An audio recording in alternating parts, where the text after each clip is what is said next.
Manoloana ny fitokonana ny tanterahan'ny piasa eo anivon'ny orinasa Sukoma mpamokatra siramamy eo Morondava nidina anjery fotony ny zava-nisy tany an-toerana ny ministra Jules Etienne ny farany herinandro lasa teo norarotan'ny piasa tamin'izay ihany koa moa no nitondrana ny etaetan'izy ireo tamin'Andriamatoa ministra.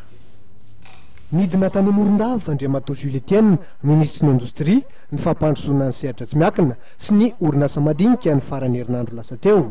Ijery akaiky ny fitokonana izay ataon'ny mpiasan'ny orinasa mpamokatra siramamy Sukoma. Tamin'ny fomba makotrokotroka no tsinain'ireo mpiasa n'Andriamatoa ministra. Avy dia niditra tamin'ny ambaindaingon'ny zava-misy ny delegaziona nentin'ny ministra ny indostria Jules Etienne. Nisy ny fivoriana izay narana tamin'ireo ho mpiasany tokana. Fotoana na ahafahana namakafaka ireo fototry ny olana izay nisy teo amin'ny ireo mpampiasa sy ny mpiasa ary namela belarany reto farany ny fitakiny ihany koa.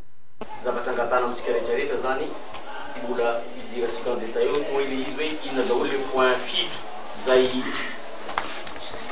olana nisy teto ho reglena raha vao mipetrapetraka tsara daholo zay dia manao sonia miara manao sonia amin'ray tompona andraikitra ray mpampiasa asika amin'ny masona eto mba ahafahantsika mametraka les comités de pilotage, les comités de suivi mba ahafahana hoe raha zay sy manaraka ny fanarana eto dia tonga nareo dia miantso anay ihany Tananarivo ihany koa mba ahafahana mijery ny olana aingana dia aingana.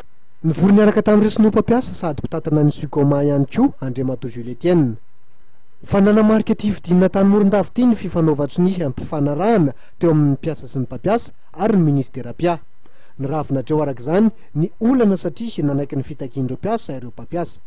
Nanakatona ny fidinan'ny ministeran'ny indostria sy tany Morondava ny fitsidiana ny orinasa Sukoma.